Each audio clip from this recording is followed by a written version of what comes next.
When it comes to your print on demand journey, having a website that turns casual browsers into buyers is a huge part of a winning strategy. Without a solid website, you can look spammy, unprofessional, and untrustworthy as a company. In this episode, we're going to be walking through 5 keys to build a high converting, winning Shopify print on demand website. Implement these 5 keys and you'll see your sales soar. My name is Kerry Egler, here with my co-host Adrian Von Arx, and welcome to the Print on Demand Playbook podcast.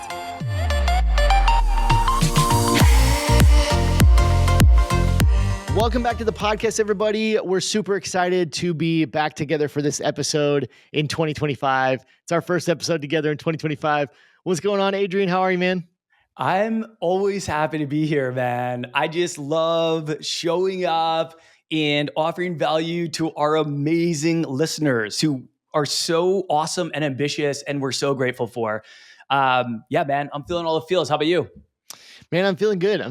Lots of ambitious, I don't want to say goal. I'm trying to be a goals person this year, but I want to dominate in 2025. I just want to I don't know. I don't want to have these big, hairy goals. I do have a lot of goals, but I don't know. I'm excited for 2025. There's a lot I want to accomplish, a lot I want to do. So I'm feeling the feels, dude. I'm trying to get back in it. I was telling you, it's been a crazy holiday season, and then my son's birthday's right after the holidays, so it's kind of like our New Year gets pushed out an extra week. You know, we can't really get going right after the New Year. So, anyways, I'm pumped though, and I'm excited to be back together with you, man, for this episode.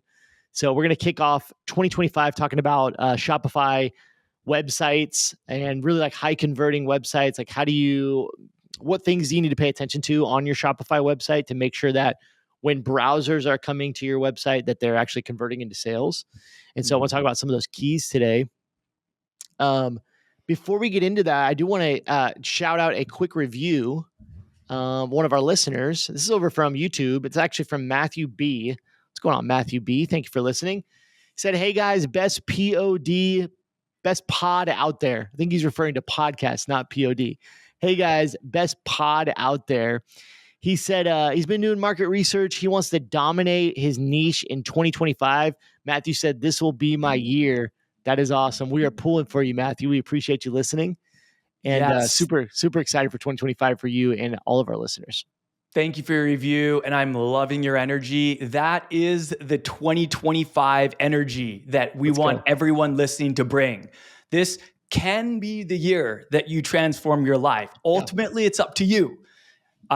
If you take the action, if you stay consistent, if you follow a proven strategy, you can see results. But it all starts with belief, really. That's what it comes down to. And we don't talk a lot about mindset because it's just, I guess, I love mindset, but I think it's just not as sexy of a topic to talk about as the strategy stuff. A lot of people are just give me the strategy. I get it. But everything starts with belief. And so I just love that mindset going into 2025. And I hope that you harness that momentum and you have massive success. Yeah, keep going, push through. That would be my advice. It's just you're going to hit the roadblocks, right? You're going to hit roadblocks. You're starting, you're excited. We all kind of go into that new year with that new energy. We're excited about things. Hopefully you've got new ideas, new projects, new businesses that you want to start talking to our listeners here. But you're going to hit roadblocks. There's going to be things that come up. You got to push through and continue to be consistent, continue learning, growing. Don't give up. All right. Let's kick into it today. So again, we're going to be talking about a high converting or a winning Shopify print on demand website. Specifically, I want to talk about your website, the homepage, the product page, those kind of things. I see a lot of websites, as I know you do as well, Adrian. We have our students inside of our programs, and I'm constantly looking at websites. I've been hosting calls every other month where I've been doing store reviews for students, and so we do a Q&A call, and then the next month we do a store review call. So we've kind of been going back and forth. And so I see a lot of websites and Shopify websites, and I just noticed this kind of similar things over and over that people run into. And so those are kind of the things that I want to mention today on this episode. So we're going to go through 5 keys. And again, we're not really talking about marketing strategy. I'm not talking about your email strategy. I'm not even talking about upsells and those kind of things that might come after the sale. I'm really talking about how do you create a website, the 5 keys to create a website that converts that first sale. Like that's kind of what we're talking about today. It's the beginning of the year. And if you're wanting to start up a brand new online apparel or print on demand business, you might be thinking, I need some extra help to get this going and get this off the ground. If so, if that sounds like you, I want to invite you to go over to shirtschool.com and watch my on demand 60-minute masterclass where I go over the keys to my Shirt School system that has helped thousands of people like you from around the globe start, grow, and scale profitable online apparel and print on demand businesses. We just crossed 5 years of Shirt School and we have thousands of students. It's been such an honor for 5 years to have this program. And now this is the opportunity I want to give to you to go and check it out for yourself. So just head over to shirtschool.com if you want to check out that free class. Back to the episode. So 5 keys. The first key I want to talk about a little bit, and I know you're going to have a lot to really offer on this note, is branding. This is kind of the first step to, in my mind, right? It's you want to create this business, you want to create a Shopify store, you're getting into print on demand. You might have ideas for different designs. You probably know what your niche is. You've probably got a name for your brand, all those kind of things. But actually, like branding yourself and your actual website. Again, we're talking about website branding. Mm-hmm. There's a few things to think about. And again, these are things I see consistently that I just need a little bit of help. So you might need help in this area.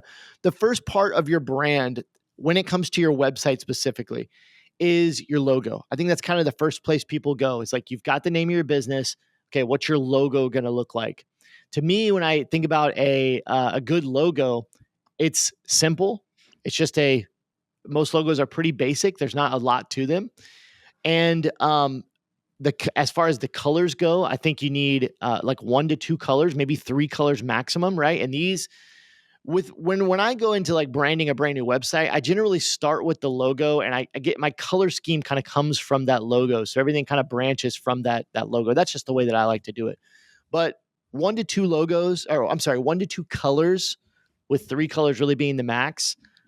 Simple. It doesn't need a lot of elements. It doesn't need, typically, really good logos are either just text based, or you might have an icon with your text, right? Just like a very professional, simple logo. You don't need, like, I generally try to stay away from like cursive fonts and different things like that, which can be used maybe in certain scenarios, but most of the time you want it to be readable. You want the color scheme to be simple. You don't need a lot of elements, maybe an icon, but pretty basic logo. Anything you want to say about kind of just when you're branding yourself and you're kind of getting that logo? So anything I want to say specifically just about Yeah. logo? Yeah. Okay.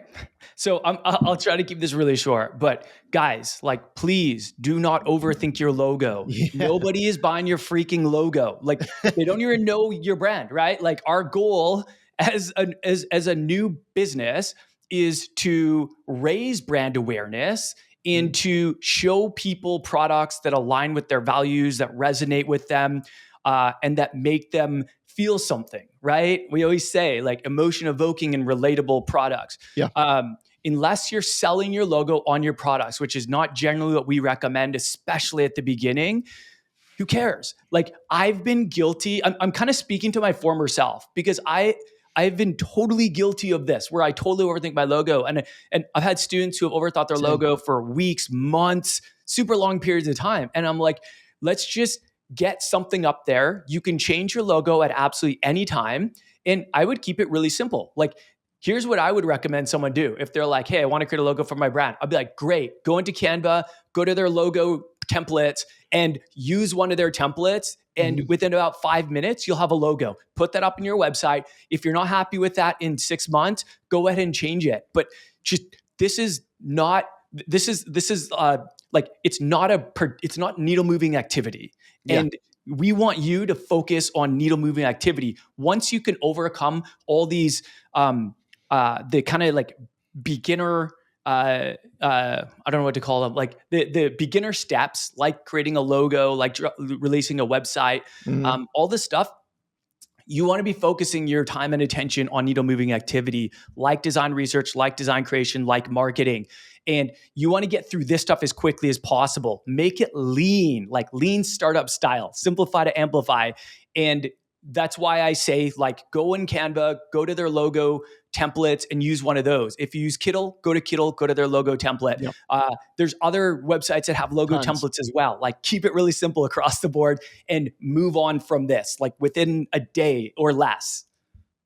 Yeah, let me cover these next two things, and then I want to mention something related to all this. For time's sake, let me just kind of blow through these next two. So, next thing, when it comes to color scheme, when you're doing your brand, right? Color scheme, two colors, three colors would be like the absolute maximum, but generally, like I go with like two colors, right? Mm-hmm. Um, you know, yeah, just don't go too crazy with your colors. Like colors are easy to not make, like for them not to match, for them not to flow together. There's tools online, like if you go to color.adobe.com, that's color.adobe.com, where they have color wheels and different things where you can select a color and it will show you complementary colors. Keep your colors super simple. Um, two colors, three colors maximum. Same thing with fonts. The biggest thing with fonts on your website is you want plain and readable fonts. You typically don't want cursive fonts. You don't want overly stylized fonts. You want like one to two maximum. So you want a bold font, and then you want a paragraph font that's like a body font that's not as bold. Maybe just like a standard weighting. Here's what I want to say about these three things. I don't want to spend a lot of time here because this is like the smallest of the small, but logo, color scheme, fonts, these kind of things, they're not going to provide you a ton of upside, but they can provide you a ton of downside. What do I mean by that? If someone comes to your website, to your Shopify store, and you've got a really bad logo, that can turn somebody off. Mm. If they come to your website and you've got a font that they can't read, or the font is too small, or the font is too big, or or the colors they don't work together. They're you've got a funky font color on a weird background. If you've got this branding that just isn't very professional, it can really work against you. It can turn somebody off right away. On the flip side, though, if you go with something simple that may not, like as Adrian mentioned, if you make a logo quickly, you put it up there, it's basic, it's not anything too crazy. As long as it looks professional and it's readable and your color scheme isn't too wild, like you're going to be great. You're going to do fine. Like people are not going to dismiss your website if you have a basic professional logo, right? Like, but they might dismiss your website if you have like this logo with a cursive font and like a bunch of weird elements and different things in it and a bunch of different colors and then a weird color scheme and colors that don't work together. Like keep your branding as simple as possible. One to two colors, basic readable fonts. Those things can work against you, but again, they're not going to provide you a ton of upside. Like going from like a good logo to a great logo isn't going to double your sales. Definitely Right? not. You're not probably not going to get any more sales. Like, True. If you don't have products that people actually want, who cares how yeah, nice your logo is? Like, yeah. focus that energy on creating products that people want. That's just a better use of time. Yeah, and so yeah, this is I think branding is important, but again, it's important in the sense that it can really work against you if it stinks, but if it's good enough, like you're going to be fine. So, I want to Yeah. cover what was that? I was just gonna say, like, I feel like the simpler branding is, the less room for error and Absolutely. objection. And Yeah, a lot of the most professional companies in the world have the simplest logos. Like, I just pulled up a absolutely. Google search on famous logos. I'm looking at Nike. It's that check mark swoosh in black. That's it. And then I'm Mhm, looking at McDonald's. It's just a yellow arch, a yellow mhm. M. I'm looking at Apple. It's just a gray Apple icon. I'm looking at Google. It's just a G. Like, these are all super simple. Take hints from the successful brands, right? Yeah, Like, they're not a lot of colors. They're there's not a lot of like personality to their logos, and they're killing it. So this is just evidence that you don't need a crazy logo to have a lot of success. Yeah, and typically if you see those logos and then you go to their websites, like you're going to see similar style fonts and colors across their kind of branding, using that as the guide for their branding.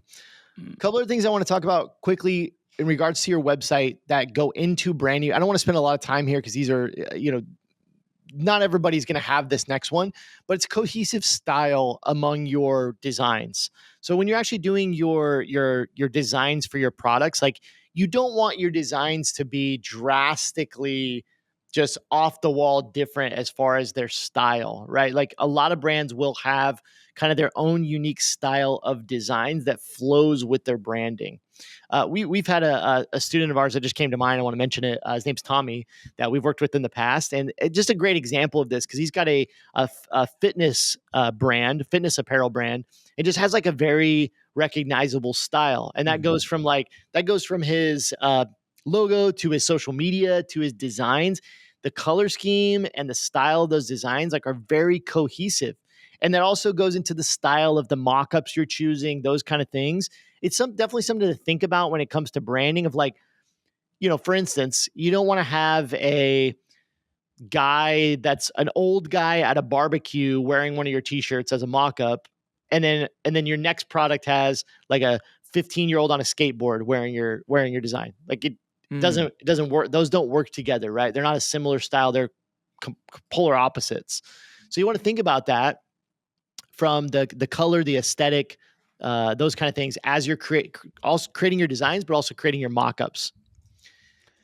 Can I Anything say you want to add something there? about that? Yeah, yeah, Okay, so I just want to make a note on designs real quick when it comes to design creation, because when a lot of people start out, they don't have a winning design, hmm and it's probably not going to be your first design, your 10th design, your 25th design. It might not even be your 50th or 100th. It depends, right? Some people create a winning design early, and some people create it late. But like, yes, having a kind of like a cohesive style for designs is great. However, at the beginning, I would highly encourage you to experiment. yeah, Experiment with different types of designs, because you don't have a winner, right? That's the facts. And so when you do create a winning design, that is when you start to optimize. Take that absolutely. winning design, reverse engineer it, remix it, figure out ways that you can repurpose it, that you can take elements from that design.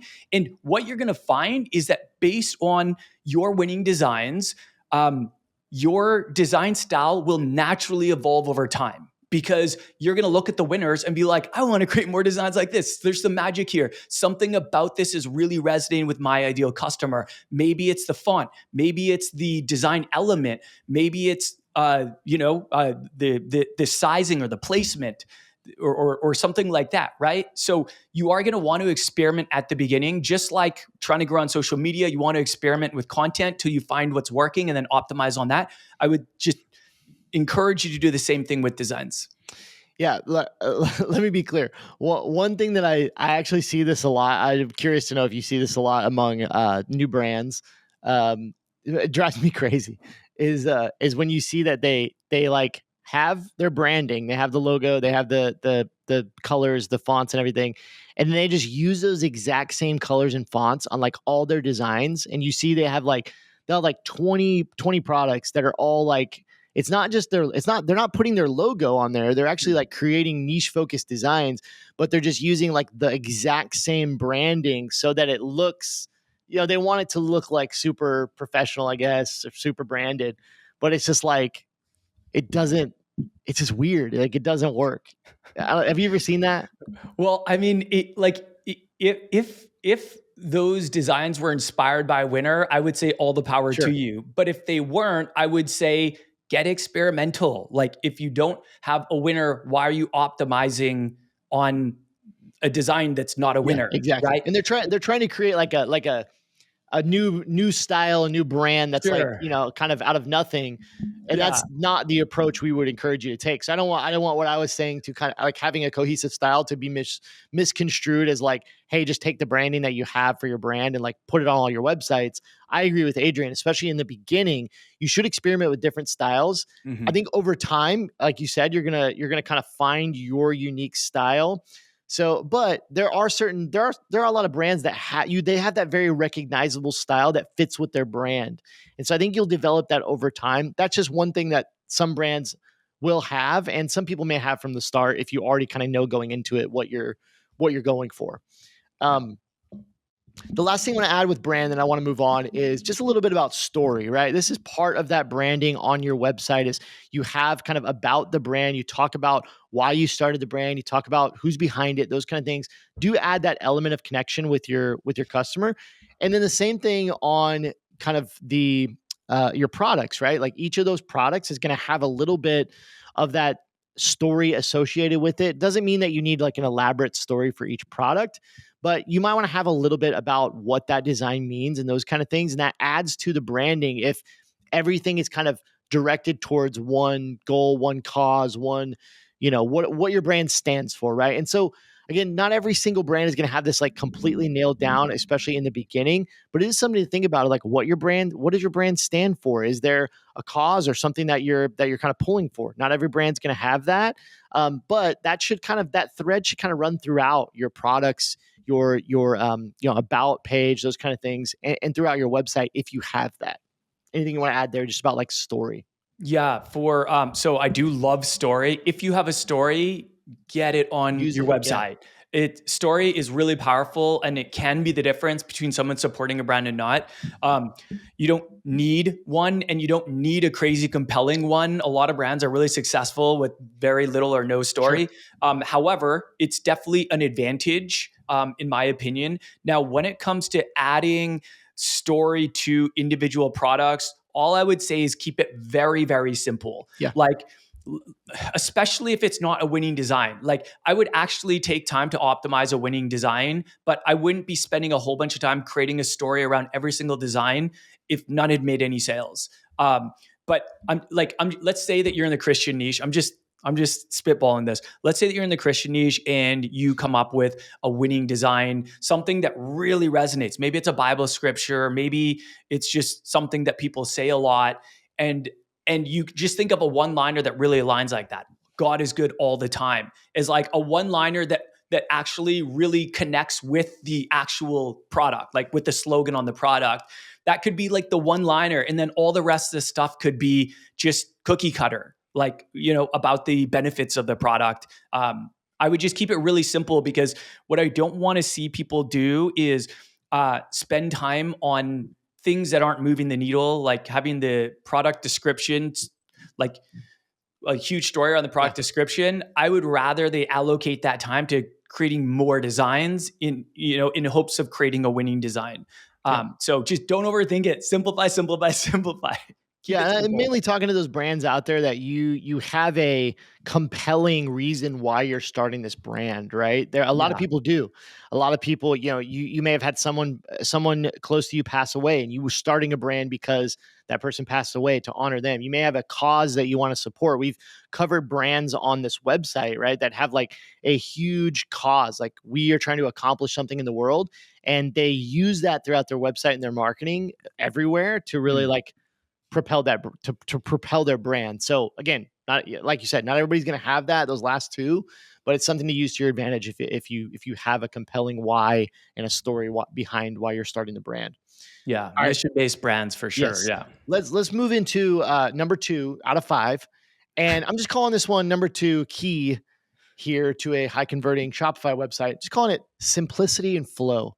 And I'm really talking and I'm speaking to the layout of your pages, the actual kind of just design when you're designing your website, not your product designs, but when you're actually designing your website, the home page, the product page, simplicity and flow. Like you'll hear us say simple, just somebody run a counter on this episode. We're probably going to say simple like 8,000 times. Yeah.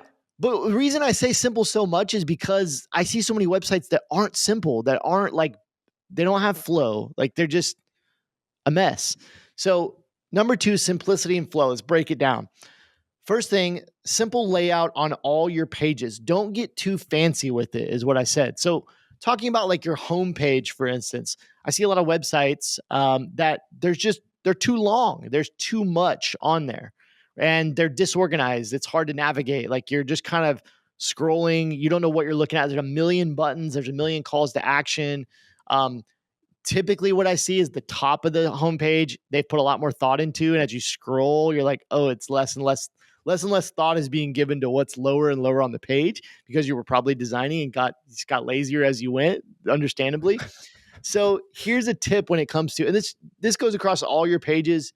Keep the layout simple, keep it basic, don't make it too long. But here's a huge tip I always really offer to everyone when I'm teaching when it comes to the layout of your website, the design of your pages, your homepage, product page. Model your favorite brand's website. Model your favorite brand's website. Find a brand that you shop, that you love. It doesn't have to be in your niche, and look at how they've laid out their website. It does need to be an e-commerce website, probably preferably an apparel website, but model the way that their website is laid out. What is the order of things on their homepage? Do they have a banner at the top? Do they follow that up with testimonials? Do they follow that up with bestsellers? Like how do they lay it out, right? You'll see a few different ways, but typically you're going to see pretty similar layout, right? They're going to have a logo, navigation, they're going to have a banner, probably have some bestsellers, then they might have some testimonials, then they might have a featured collection, they might have a social media feed, right? But if you model that, it's really going to help you learn from a successful brand and apply that to your brand. And it's going to simplify the whole process for you. Instead of trying to just figure it out, you just model another website. You can do the same thing when you look at the types of images that they're using. Could you do a similar type of banner with some similar verbiage, some similar design, some similar colors, different things? You know, what are they talking about? If you're struggling with like writing about a paragraph about your brand, go find another brand and read theirs and see the things that they touch on, and then kind of create your own based off that, right? Use those as inspiration.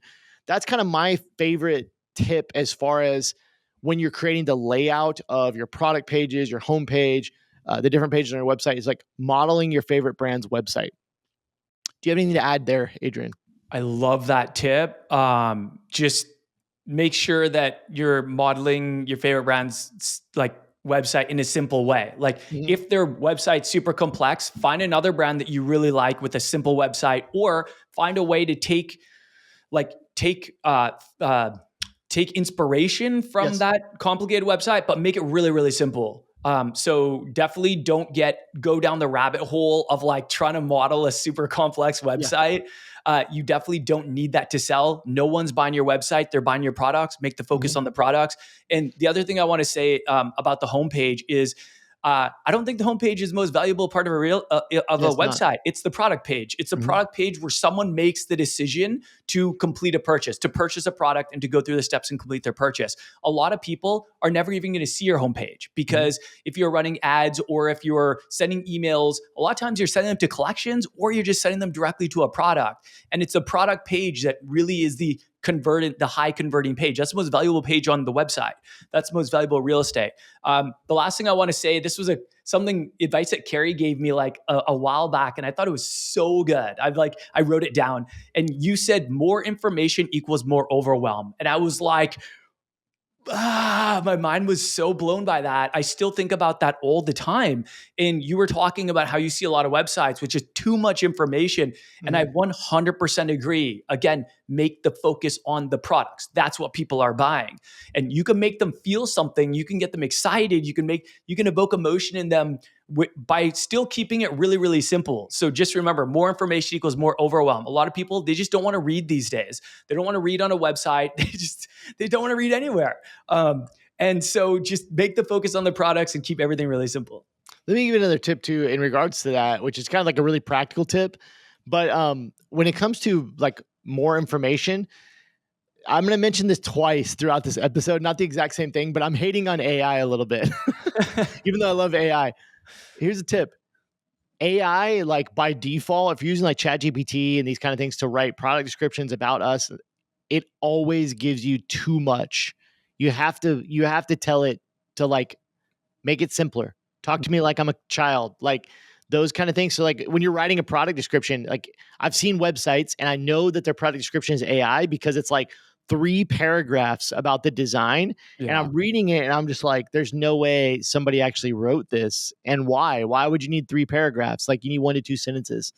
You know what I mean? So that 100%. I just wanted to throw that out there as like, if you're leaning on AI, that's great, but you really have to coach it and you have to tell it. You have to be specific. You have to say, if you're using it to help you write about my brand page, right? Like where you talk about your brand and you're like, well, I know about my brand, but I don't know how to write it well.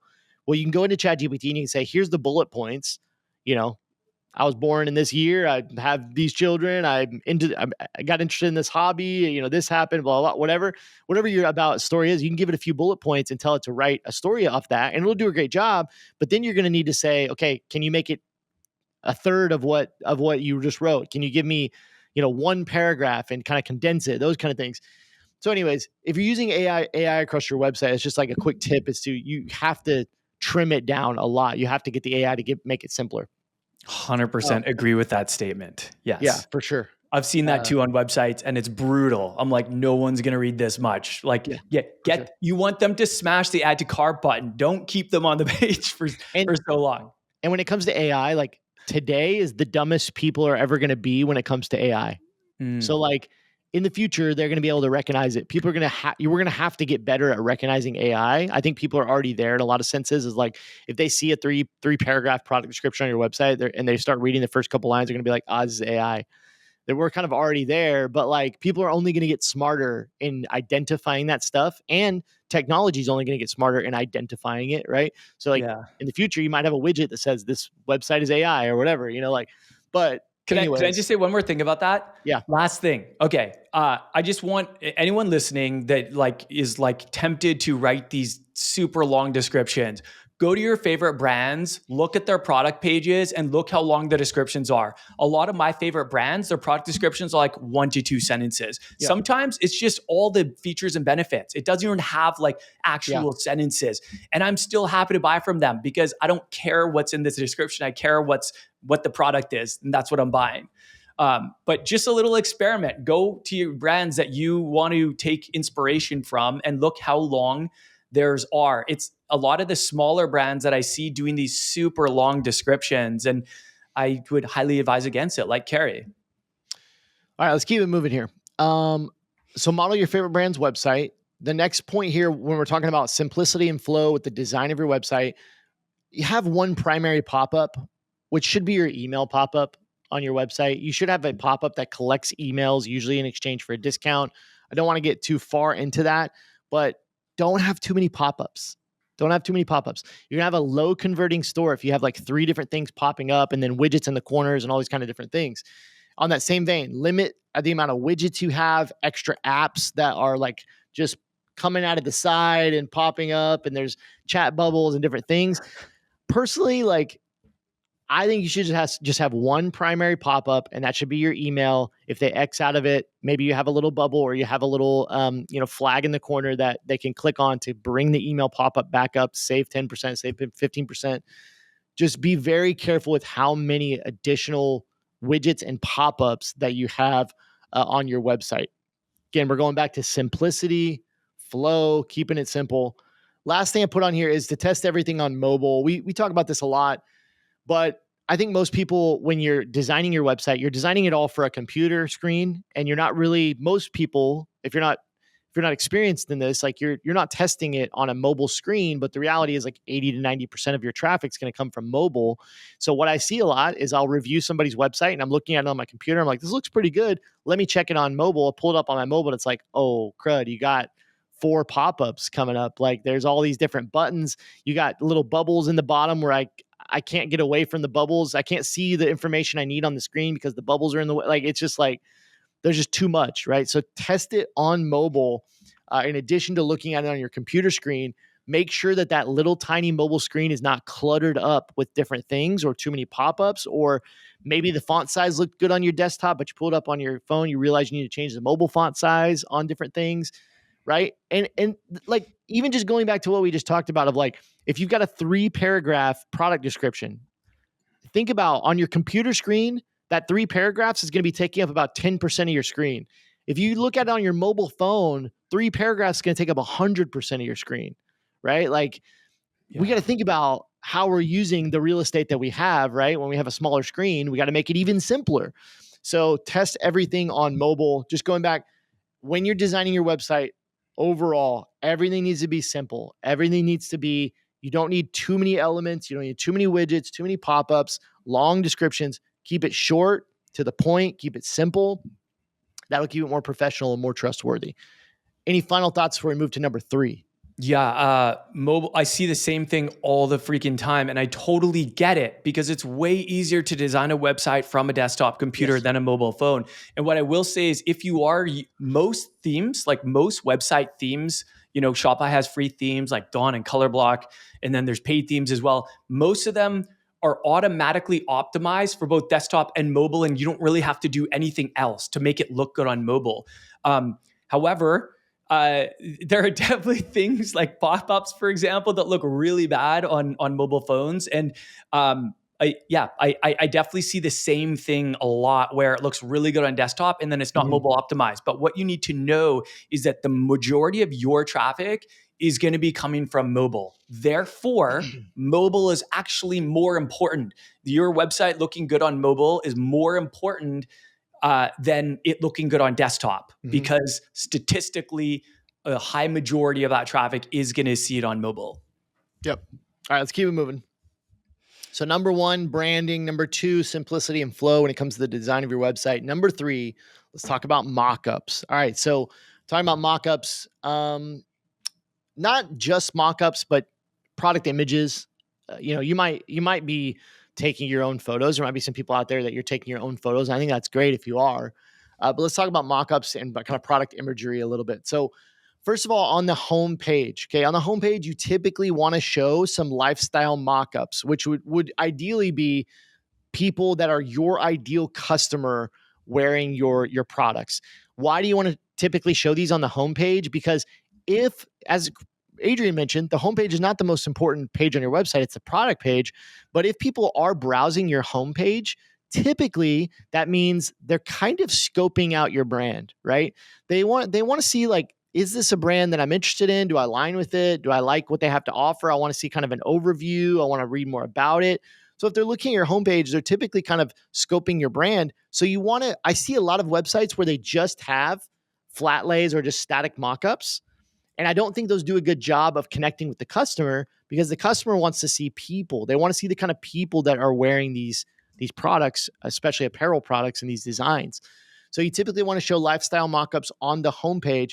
And this is, I want to mention here, which this goes for product images, homepage images across your website, as well as social media. When you are doing your lifestyle images, listen, place it. And I'm going to mention AI again. Like, AI is great for this, but you really just want to do your best to make them as realistic as possible. Mm. If you've ever been in Place It, then you know, if you used it for more than 30 minutes, you know that there's some really, really great mockups and there's some really terrible mockups. I love Place It, but there are some bad mockups in there, right? Yeah. Oh, yeah. I mean, Lots. for me, it's probably like 25% of the mockups, are going to be the ones that I'm going to try to use when they just look better, right? There might be 50, 75% of the mockups that I'm going to discard because I'm going to try to find those 25% that are really, really good. Same thing when it comes to AI. There are some really bad AI mockups, both from the standpoint of how the people look. The people can look really fake, and then also actually when you put the design on the garment or on the product, like, you want to make that design blend and look as realistic as possible. So I see a lot of people creating an AI mockup, throwing it into Canva, and then just laying the design on top of it. In some rare cases, that can be okay, but typically you want to try to use some additional tools to blend that design onto the mockup to make it look more realistic. You can use a tool like Recraft, which is really great for doing that. You can also use Photoshop or Photopea. I actually have a tutorial on my YouTube from a few months back that shows you exactly how to do it in Photoshop with only like 3 or 4 steps. It's pretty simple. But if you're using AI mockups, make them as realistic as possible. Don't just use the first AI image generator that you find that's free, because you're typically going to get like a really fake looking person with 9 fingers. You got to find the, so, Hey, maybe they actually have 9 fingers. maybe, I maybe know so. you mean though. I mean, 9 fingers on one hand. It's like Oh, 18 9 total. fingers. Okay, that's Yeah. probably not realistic. Yeah. But maybe they're just missing a finger.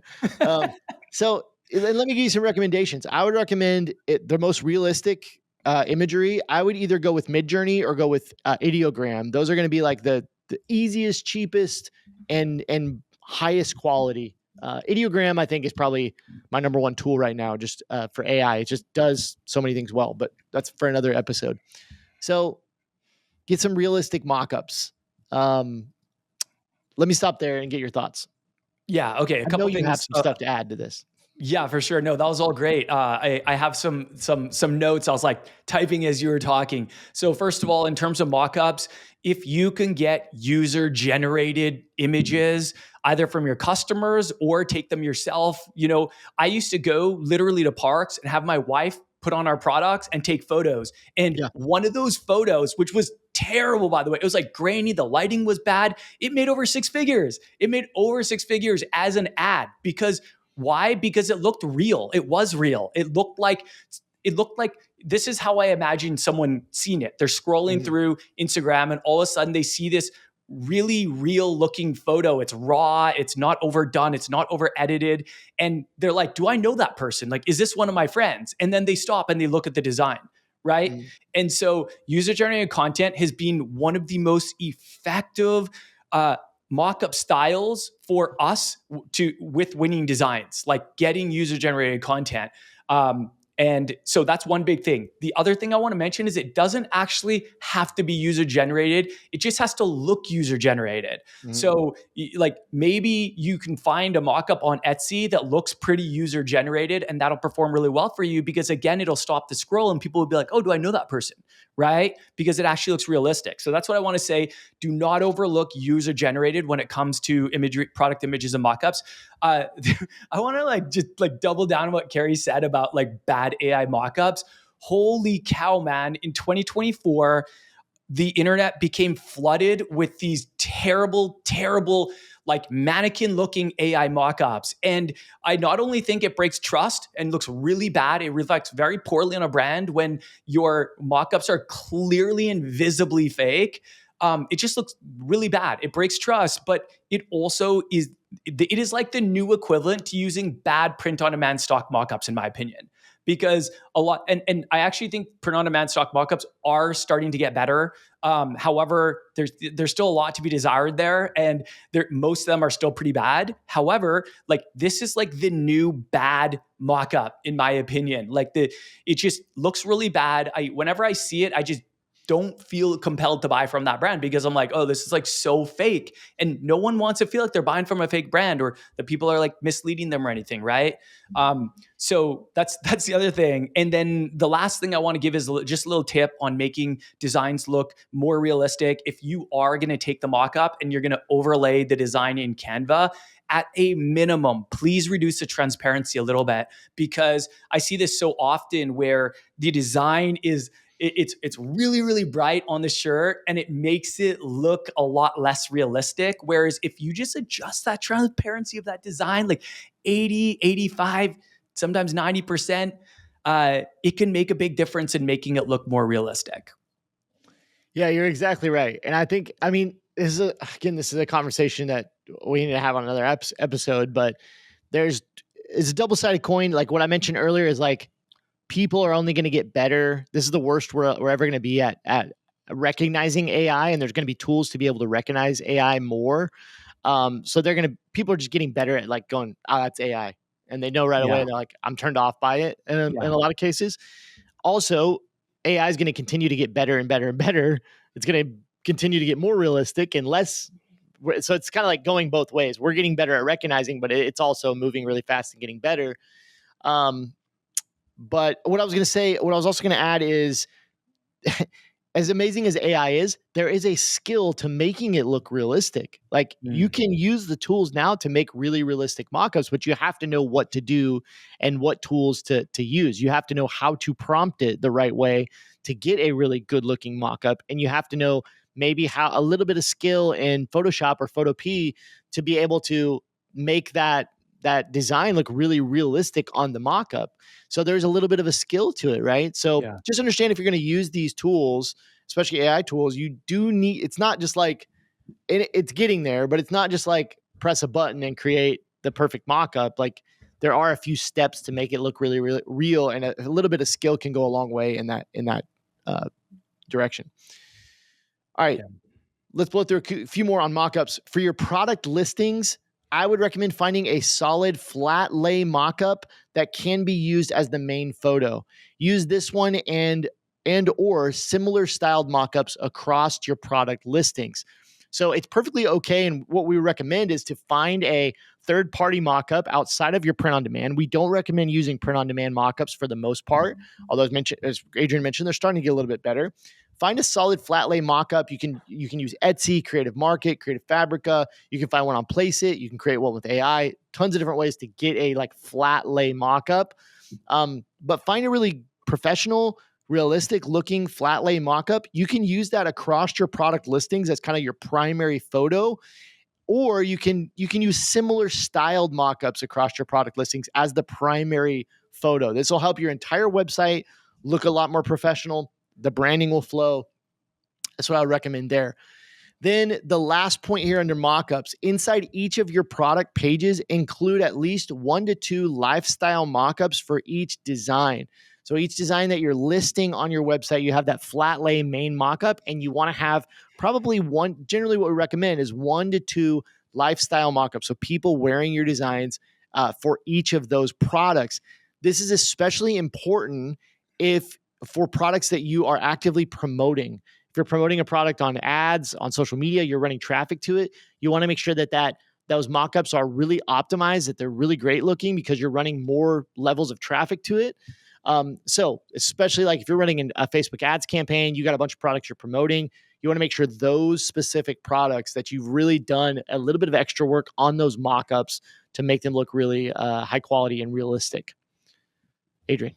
A freaking man, like, dude, I've been doing this for years, and I've been telling people to do this for years. Like, I 100% agree. Like, find a core mockup that you can use across all your products and make it really good. It doesn't have to be anything crazy. It doesn't even have to have a background. Sometimes it can be on a white background, right? But just it needs to look just aesthetically pleasing and professional. So I found one on Creative Market years ago for a Bella Camus 3001 t-shirt. And still to this day, it's my core mock-up, like across the board. And I couldn't agree more. Like, definitely, it keeps things simple, right? Because you always know what your core mock-up is. You can experiment with other ones, of course, but it gives you kind of like that core. It gives a consistent aesthetic, and it should look professional and aesthetically pleasing. Absolutely. All right, moving on to number 4. Number 4 key here to high converting Shopify product POD website: social proof. Social proof. Talking about reviews, that kind of thing. Okay, so I want to start with the stat. This is always a stat I go back to. Here's what I would do. I would encourage all of our listeners, just go to like Google or ChatGPT or any AI tool and search something like, how much do reviews matter on an e-commerce website? How much do customer reviews matter? If you start reading the stats, like, they're so mind-boggling. I don't know if you've ever done this. Have you ever done this, Adrian, where you've like looked through the stats? You probably have, because I have a bunch of times, but yes, like, I think we've done it on past episodes, actually. We might have, but like, there are so many crazy stats out there that support how important reviews are. Like, it will make you literally like you'll read through it and you'll just be like, I have to have like the best reviews ever. Like, they're so important. The stat that I always go back to is this one: 90% of shoppers read the reviews before making a buying decision. 90%. That's crazy. Totally believe it. I don't know if it's like just the Amazon effect, like the way that Amazon's kind of built this culture of just like getting their customers to read the review. I don't know. Because when you go to an Amazon page, the reviews are so far down on the page. Like, I go find them, but I'm like, does anybody read these? I think people do. But I do all the time. I do too. But you got to go so far down. Even if I'm going to buy it anyways. You got to go so far down. Yeah. Anyways, 90% of shoppers read the reviews before making a buying decisions. They want to know, is the product good quality? They want to know, what is the fit like? They want to know, do people like this product? Did they wash it and it just turned to crap after the first wash? People read the reviews to get real-time feedback before they make a buying decision. So it's so important. And what I always say is, any positive reviews are better than no reviews, even if they don't include a photo or even if they're not verified buyers. Obviously, if you have verified customer reviews, if you have reviews that have a photo with them of the person wearing it, those are always going to be better. But having any positive reviews on your website, even if they're just text-based, are way better than having no reviews.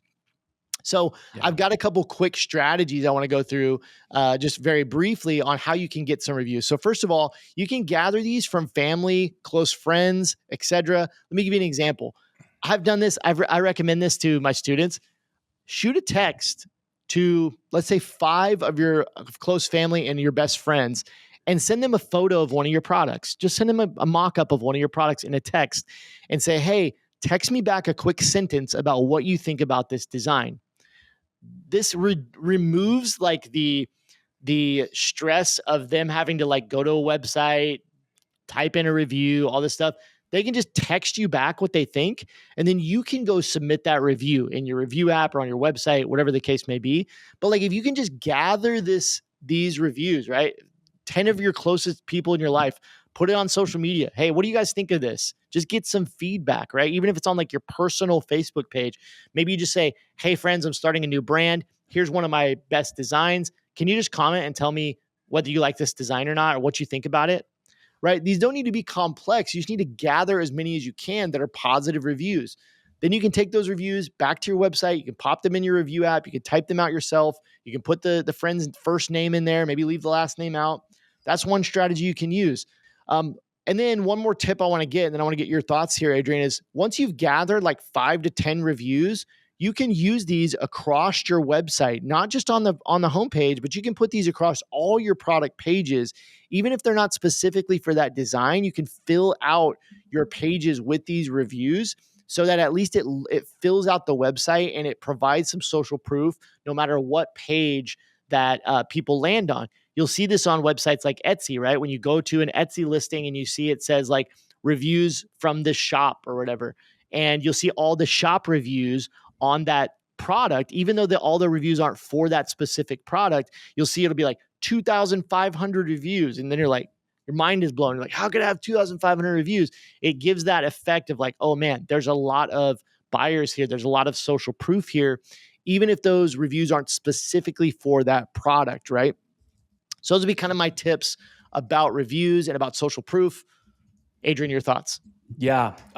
Okay. So a couple more tips. One, if you're getting reviews on Instagram, Yeah, you that's can great. also bring those over to your website. Like, let's That's say that great. you post one of your products, right? And one of your customers is like, I have this and I love it so much. I tell everyone where I got it. Like that's a review. Like you just got a review, right? So that's one thing. If you're getting reviews on social media, like that's a form of social proof. That's a review that you can bring over. Another thing that I love to do is if you're chatting with your customers in the DMs and they say something about their product, like, oh my God, I'm obsessed with this product. Ask them like, thank you so much. Like, would you mind if I included that as a review for the product? And most of them are like, of course, right? Mhm. Like, why wouldn't they? If they just praise the product, why would they not allow you to use it, right? So just asking their permission, be like, oh, hey, do you mind if I just use that as a review? You can use it as a caption on your paid ads. If you're running Facebook ads, you can use it on your website, wherever you want, right? Leverage social proof. And then the last thing I want to say is when you do start collecting a lot of reviews, actually leverage that as social proof, as a conversion tool. So this could look like putting it in your bio on Instagram. Let's Mm. As soon as you hit like 1,000 reviews, like that looks really good. If you get 5,000, 10,000, even better, right?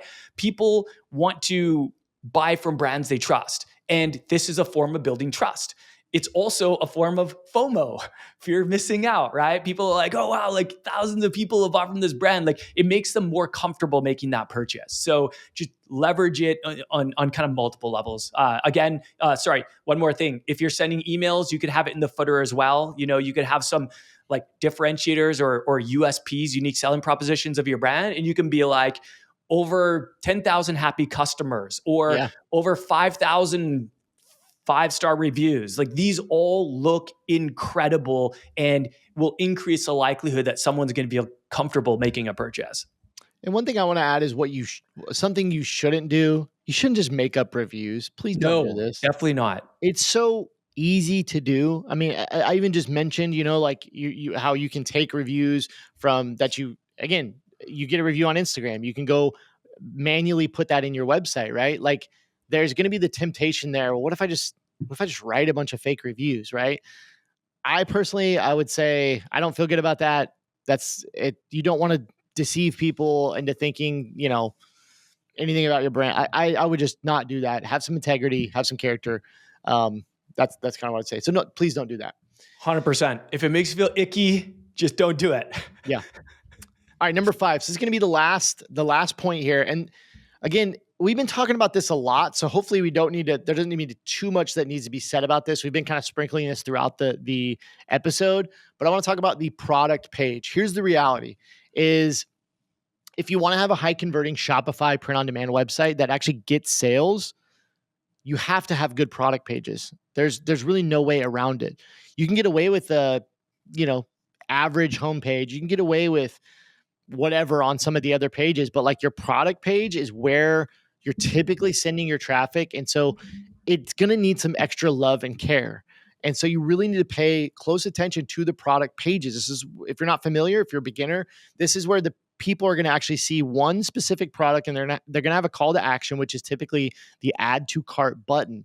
So I didn't touch a lot on buttons and colors and different things like that, which are kind of tactical type things, like very small, minor things. The biggest things I want to talk about are what is on your product page and that you're spending some extra time and effort to optimize it. A couple of things that we've already mentioned, so we don't need to spend too much time here, is optimizing your mockups, right? That's very important on your product page, including reviews, especially for any designs you are actively running paid traffic to or promoting on social media. Make sure your mockups and your reviews are dialed in. The thing I want to spend a little bit of time talking about is just your product descriptions. We also touched on this a little bit earlier. We talked about having kind of a stock product description that you can use across the similar products. We talked about using AI and making sure if you are using AI, keep it super simple. Different things we talked about. Let's just talk about this briefly with the product descriptions. One thing I would stay away from: do not use stock print-on-demand product descriptions. Listen, guys and gals, print-on-demand companies are trying their hardest to make great mockups and to make great product descriptions, but they still stink, okay? Print-on-demand product descriptions and mockups, they stink. Don't use them, okay? Do not use stock pre-OD product descriptions. Here's what I would recommend.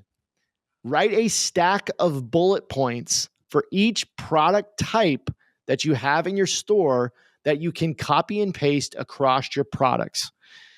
These bullet points are going to consist of things like the quality, the fit, possibly care instructions, shipping time, shipping cost, a quick one-liner about your return policy. These might have a sizing chart. You want to focus on the benefits of the products over the features. Please do not use industry jargon or anything that might not be able to be understood by the browser, by the potential customer, right?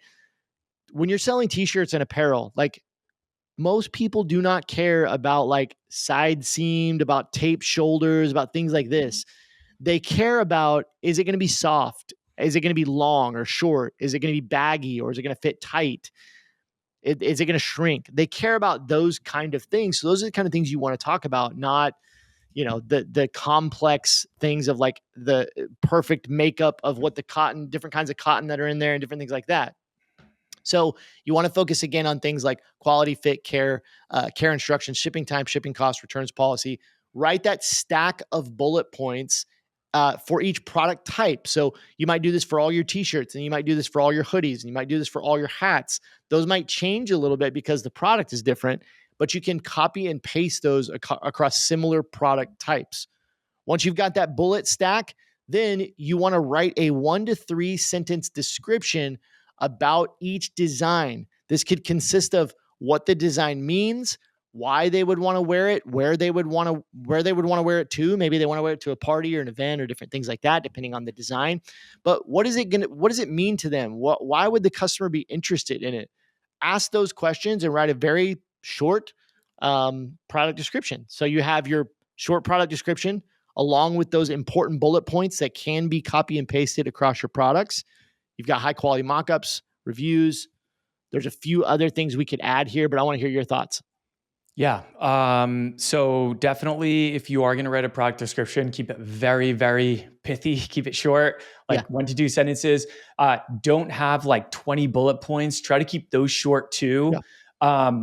And two things that people really care about on a product page. I would say that this is actually way more important than the product description. Two things that you always want to include that I see so many websites not including or not including one of them is delivery time Hmm. and the sizing. Hmm. People want to know how's it going to fit and when's it going to arrive on my doorstep. They don't care if it takes 10 days to process and then you add the shipping time on top of that. Just tell them the estimated uh, range of when it's actually going to be delivered to them, because it is very confusing when you're like, oh, 6 days to ship, and then you mention, oh, plus 5 days processing time, and they're like, wait, so is that 11 days or is that 5 days plus one? Like, you know what I mean? Just make it really simple for people. How does it fit and when's it going to arrive on my doorstep? Have the sizing information always on the product page and always have the estimated delivery. I wouldn't say processing time plus shipping time. Yeah. I would just keep it one estimated delivery time, colon, 5 to 10 business days. Boom. That's when it'll arrive on their doorstep. 7 to 10 business days. Whatever your print on demand provider says that it's going to be. You could even add a little bit of buffer in, like, if they Mhm. say 5 to 6 days, you could say 5 to 7 days, just because Especially in sometimes they're fourth not quarter. going to be perfect at delivering within that range, especially Especially in around the the fourth holidays. quarter. I was just gonna say, if it happens to be the fourth quarter, maybe add a couple days, Yeah, just for caution. totally. Um, I want to ask you one question, and then we'll kind of wrap up this episode. Uh, I just want to know what you think about this. My least favorite thing I ever see in a product description for print on demand. I want all of our listeners to please remove this from your website. I see this all the time. It's the like paragraph or couple sentences that say our products are made on demand.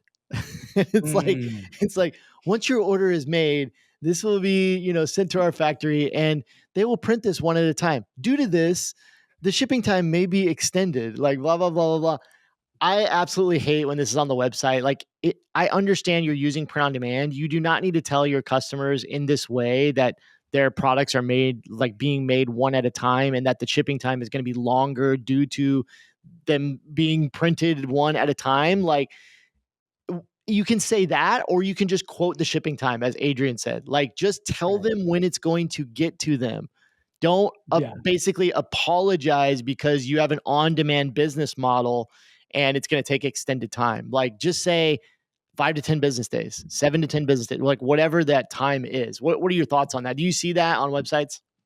Yes, I do see it on websites a lot. So I have three things to say. Okay. First of all, the only time I would recommend doing something like that is if you're taking the sustainability angle. Like if your Sure. brand is actually all about sustainability, if that's your I values, could see that.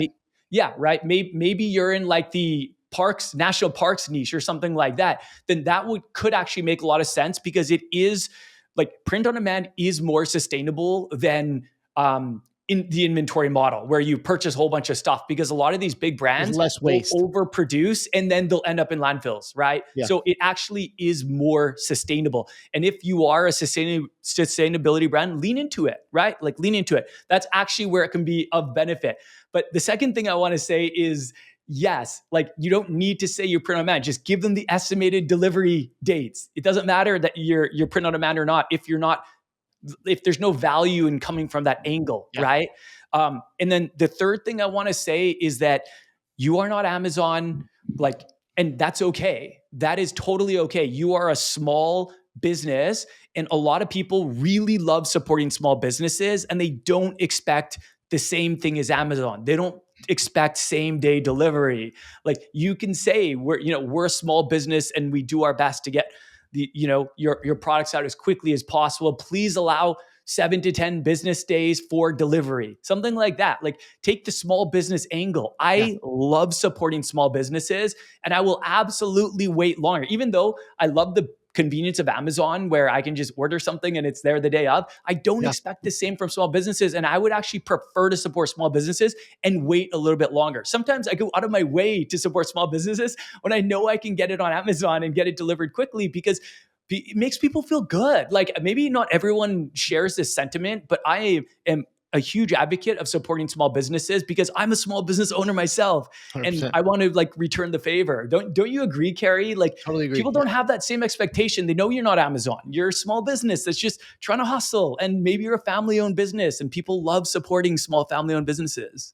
Absolutely. I love that. Well, I want to recap really quickly just those 5 tips as we close this episode. So, the 5 keys here that we covered for a high converting, a winning Shopify website, specifically print on demand website. Number 1, simple branding. Number 2, simplicity and flow when it comes to the design and layout of your pages. Number 3, mockups. Number 4, social proof and reviews. And number 5, giving that a little bit of extra love to the product page. Those are the 5 things that I would point out. So I want to thank you so much for listening today. This has been an awesome episode, and we'll see you in the next one. Peace.